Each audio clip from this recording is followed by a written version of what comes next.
This is QTV News coming to you from our studios on Caraba Avenue. I'm Umudu Gajaga, and thank you for joining us. First, our main news headlines. A two-day sensitization forum, stakeholders on the implementation on Health Ministry's newly developed Electronics Logistics Management Information System was organized by the Ministry of Health in collaboration with the World Bank. Usman Silla, the chairperson of Crab Island TVET Institute and former National Assembly member for Banjul North, has been elected Secretary General of the Sub-Saharan Skills and Apprenticeship Stakeholders Network. The National Nutrition Agency held a roundtable meeting on Tuesday with partners on the significance of World Breastfeeding Week, commemorated from the 1st to the 7th of August each year. In international news, clashes have been reported in Ethiopia's turbulent Amhara region between local militias and Ethiopian armed forces. In sports news, despite all exiting the tournament, the four African teams, Nigeria, South Africa, Zambia and Morocco, have left their mark on the ongoing 2023 FIFA Women's World Cup in Australia and New Zealand. Those were the news headlines, and now the news in detail.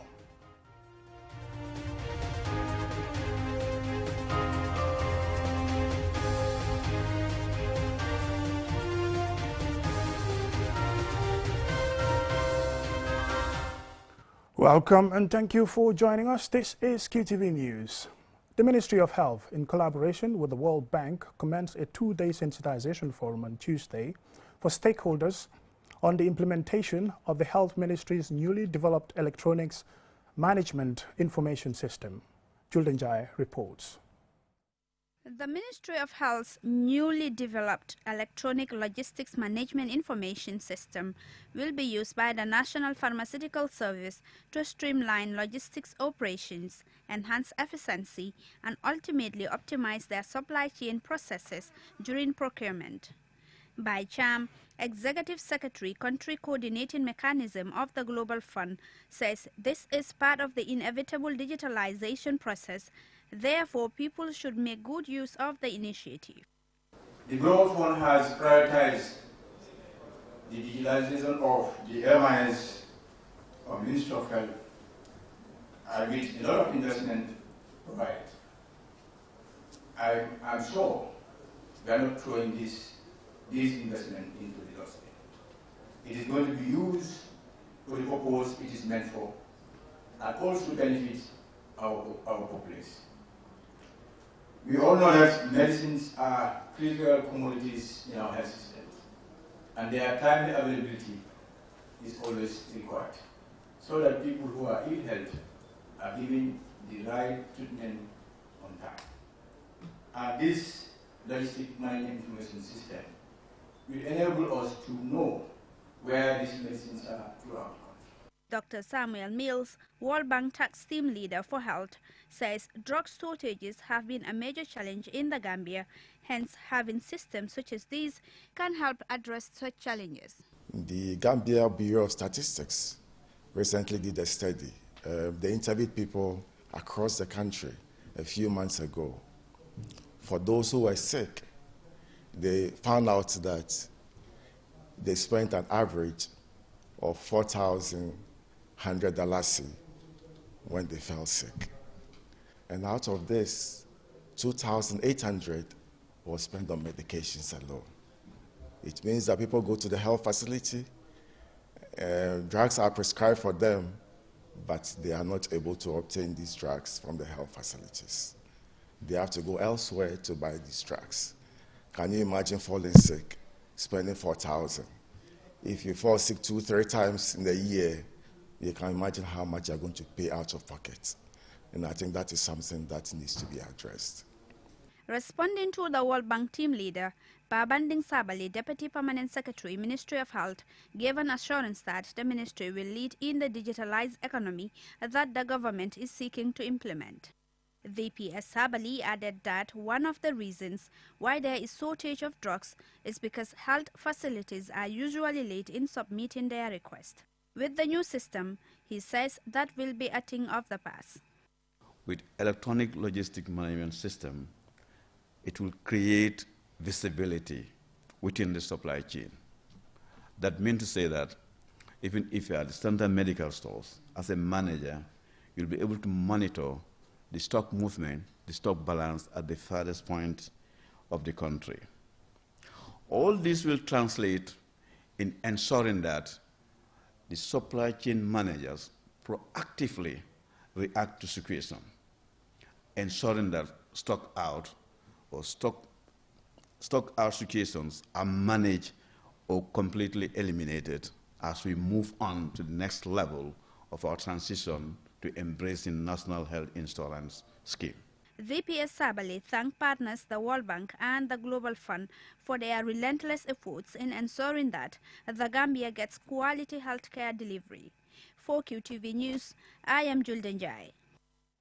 Usman Silla, the chairperson of the Crab Island TVET Institute and former National Assembly member for Banjul North, has been elected Secretary General of the Sub-Saharan Skills and Apprenticeship Stakeholders Network. Jennifer Sonko engaged him on the organization's mandate. Usman Silla was elected during the launch of SASASNet last month in Abuja, Nigeria, by stakeholders from governments and technical vocational education training institutes, amongst others. The Sub-Saharan Skills and Apprenticeship Stakeholders Network, SASASNet, came from a workshop held in Benin organized by the International Labour Organization, the World Bank, and the government of Benin, which deliberated on informal apprenticeships across sub-Saharan Africa. The engagement concluded that governments and private sector should work together to improve and formalize all informal apprenticeships in the region. The chairperson of Crab Island TVET Institute and former National Assembly member for Banjul North was chosen for this new role based on his experience in transforming Crab Island School to a TVET institution. Silla delves into the mandate of the organization. Aims to be a game changer.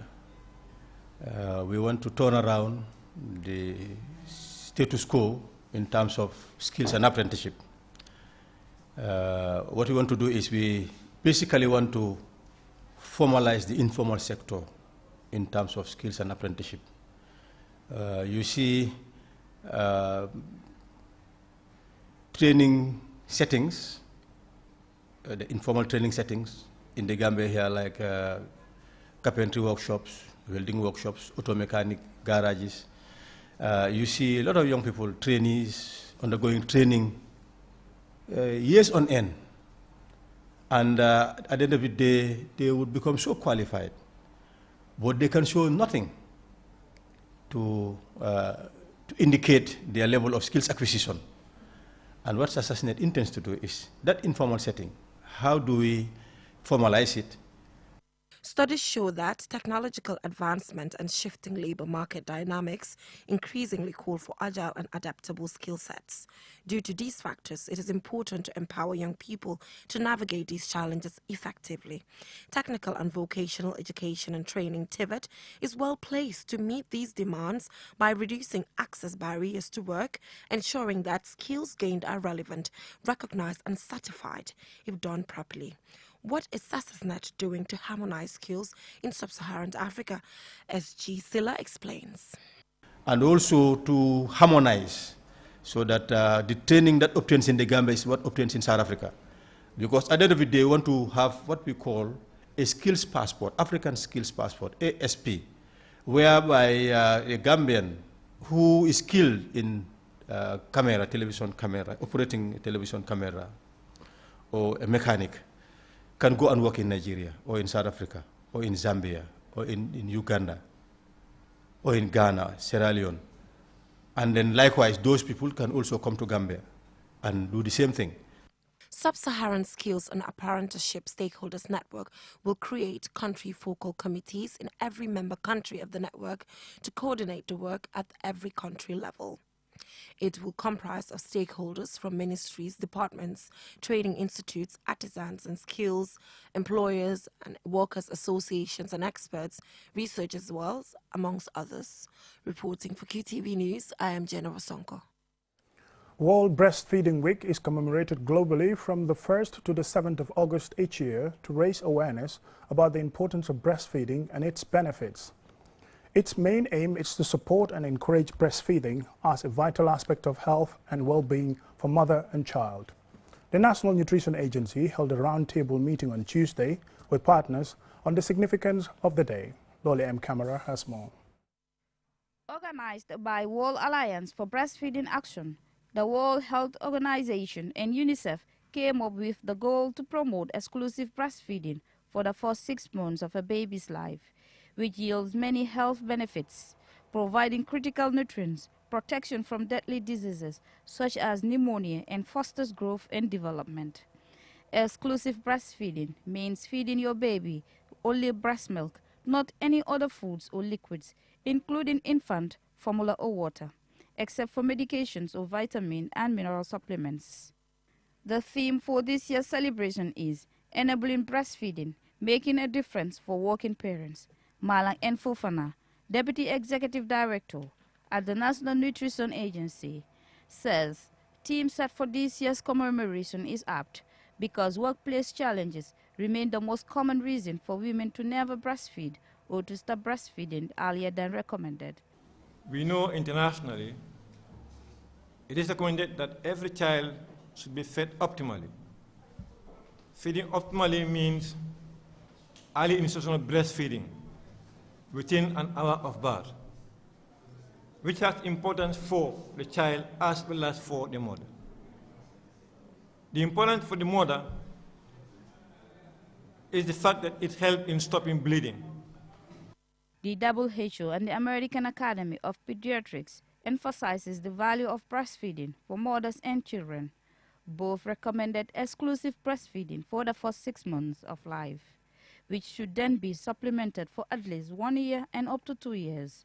Mr. Fofana further stated that the recommendation is anticipated to promote parent experience and viewpoints, thus emphasizing the benefits of women's ability to breastfeed while pursuing their careers. Sanjali Tarawale, Deputy Director, Health Promotion and Education at the Ministry of Health, while emphasizing the need for and importance of exclusive breastfeeding, said his ministry is working closely with NANA to implement projects and programs. Breastfeeding, yes, the uptake is very good, but exclusive breastfeeding, meaning feeding your child for 6 months without giving the child anything other than breast milk is the challenge. Fatumata Lamarana Jallo, an accountant at the National Nutrition Agency, shared her experience as a breastfeeding mother. Some people will come to me and say, "Johulo sa dom bi ndox dafa mar dafa de ak xiif ak yoyu jox ko lekka." After 3 months, I told them no. I went through NANA and I saw the impact it had on kids. So I also want my child to be healthy and be more alert. Over the years, research has shown that the prevalence of exclusive breastfeeding has increased by a remarkable 10% points to 48% globally. And according to the Deputy Director of NANA, in the Gambia, the rates of exclusive breastfeeding for the first 6 months has increased from 48% in 2013 to 54% in 2019-2020, which he said means the Gambia has already surpassed the global nutrition goal of boosting exclusive breastfeeding to 50% by 2025. For QTV News, Lolly M. Camara. Lolly M. Camara there on the importance of breastfeeding. We will now go for a commercial break, and when we return, we still have some more local, international and sports news stories. Do stay tuned. Technology has always been at the forefront of our lives, and the way we use it has evolved drastically over the years. With the advent of 5G internet, we are entering a new era of technological innovation that promises to transform the way we live, work, and play. 5G internet is capable of providing data speeds up to 100 times faster than 4G, making it the ideal solution for streaming high-quality videos, playing online games, and downloading large files on the go. 5G internet is already transforming cities across the globe, powering smart cities, self-driving cars, and virtual reality experiences that were once thought impossible. 5G internet is also paving the way for Internet of Things, allowing for seamless connectivity between devices and the creation of a truly connected world. For the first time in the Gambia, QCell is bringing tomorrow's technology to you today with the launch of QCell 5G Internet. Get ready to experience the out-of-this-world wonders of QCell's 5G Internet. For more information, call 111. QCell. We innovate, others follow. In today's fast-paced digital world, staying ahead of the competition requires the latest technologies and skills. That's where QIT comes in. Our programs include Certificate in IT, Diploma and Advanced Diploma in Microsoft Office Applications, Cisco A+, Graphics Design, Database Administration, Systems Administration, HRM, Business Management, and Marketing. We have a range of internationally certified online courses. Our special weekend classes provide the flexibility you need as a working professional. We offer specialized IT training to corporate institutions at our state-of-the-art conference room or at a location of your choice. Our affordable facilities are also available for rental with free and fast internet. Call us at 3100918 or 3800918 to start your journey today. QIT, turning your potential into credentials.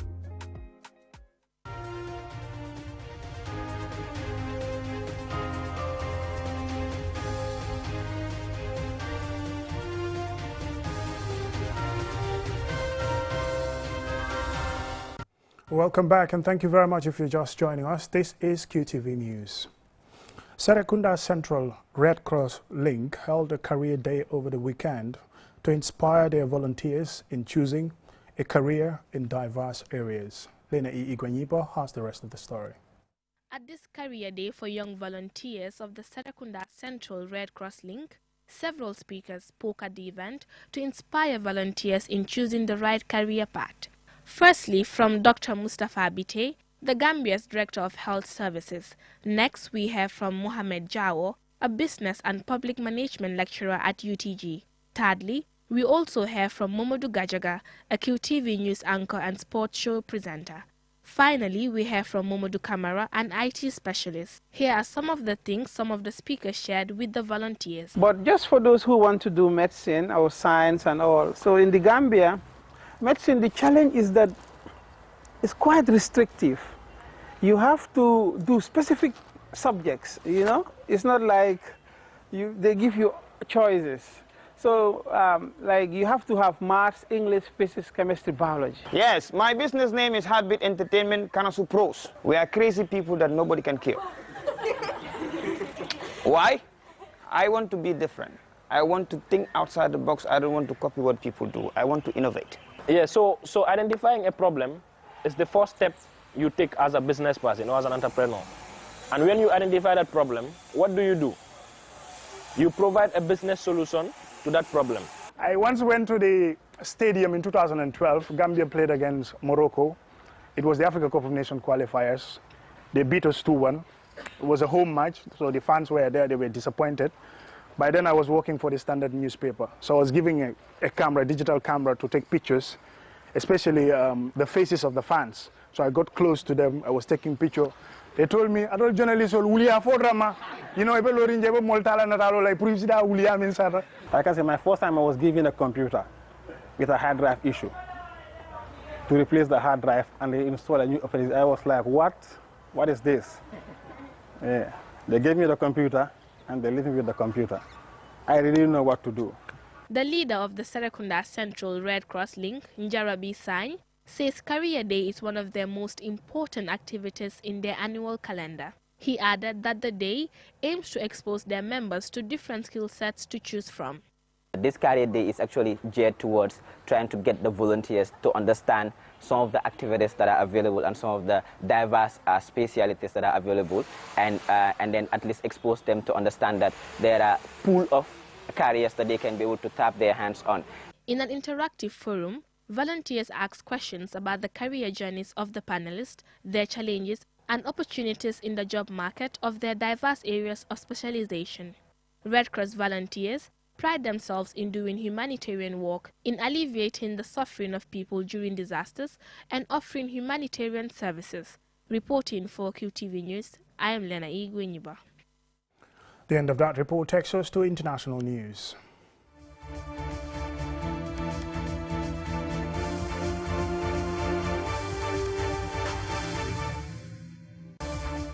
Conflict escalation and expansion persist in Ethiopia's turbulent Amhara region, putting local militia against the armed forces. Notable clashes have been reported in the region's primary cities. Lena E. Igwenyiba again. According to activists and media outlets aligned with the militias, significant territories in Bahirda have fallen under their control. However, the presence of a robust military contingent remains evident near the city's airport and the government-operated TV station. The militias further assert authorities over additional municipalities, including substantial portions of Debre Birhan, an industrial center situated 130 kilometers north of the capital, Addis Ababa. Acknowledging these developments, the head of an emergency command post established following a state of emergency decree on Friday, Intelligence Chief Temesgen Turune, considered that certain areas have indeed come under militia control. He appealed to the populace to rally behind the armed forces.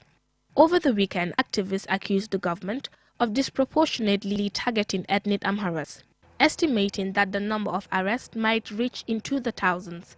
Distraught families of detainees gathered around a local high school where their loved ones were reportedly held. While Communications Minister Legesse Tulu confirmed arrests related to the unrest, he did not provide precise figures.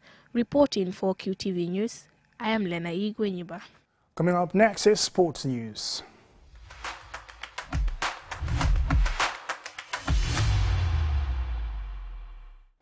Despite all exit in the tournament, the 4 African teams, Nigeria, South Africa, Zambia and Morocco, have left their mark on the ongoing 2023 FIFA Women's World Cup in Australia and New Zealand. As 32 countries sought to win the biggest prize in women's football. Aliou Cissé has more. For the first time in the history of the tournament, 4 teams from Africa, including regulars Nigeria, as well as debutants Morocco, qualified for this tournament, with 3 of them progressing to the knockout phase. The other participants are South Africa and Zambia. England beat Nigeria 4-2 on penalties to reach the World Cup quarterfinals. Nigeria were the dominant side but fell short as lucky England, as they were described even by their own press, and who were down to 10 players after Lauren James was sent off, progressed to the last 8. To get to that stage, Nigeria beat Australia, coupled with 2 goalless draws against Ireland and Olympic champions Canada. England, the current European champions and who are making their 6th World Cup appearance, are hoping to top their best finish of 3rd in 2015. They were 4th 4 years ago in France. African champions South Africa also made it to the last 16th after a thrilling 3-2 victory over Italy. However, their hopes of reaching the quarterfinal were dashed with a 2-0 loss to the Netherlands. Despite earning their first World Cup victory 3-1 against Costa Rica, Zambia, the first team from a landlocked country to qualify for either men's or women's World Cup, were eliminated in the group stage after finishing 3rd in Group C, behind Japan and Spain. Heavy 5-0 losses to both Japan and Spain proved their downfall. Unlike Nigeria and South Africa, Morocco are making their first appearance in the Women's World Cup. They bounced back from an opening game 6-0 hammering by Germany to beat South Korea and Colombia and qualify in second phase in Group H. However, Morocco also failed to reach the quarterfinal following a 4-0 loss to France. Just as the men's FIFA World Cup, no African side has ever won the competition. And despite their good showing this time, none has been able to win a knockout game at the Women's World Cup. Reporting for QTV News, I am Aliou Cissé. Now, before we end this news bulletin, here is a recap of our main news headlines. A 2-day sensitization forum of stakeholders on the implementation on the Health Ministry's newly developed Electronic Logistics Management Information System was organized by the Ministry of Health in collaboration with the World Bank. Usman Silla, the chairperson of Crab Island TVET Institute and former National Assembly member for Banjul North, has been elected Secretary General of the Sub-Saharan Skills and Apprenticeship Stakeholders Network. The National Nutrition Agency on Tuesday held a roundtable meeting with partners on the significance of World Breastfeeding Week, commemorated from the 1st to the 7th of August each year. In international news, clashes have been reported in Ethiopia's turbulent Amhara region between local militias and the Ethiopian armed forces. In sports news, despite all exit in the tournament, the 4 African teams, Nigeria, South Africa, Zambia and Morocco, have left their mark on the ongoing 2023 FIFA Women's World Cup in Australia and New Zealand. That's all in this edition of the news. Thank you very much for watching. Join us again at 10 for another bulletin.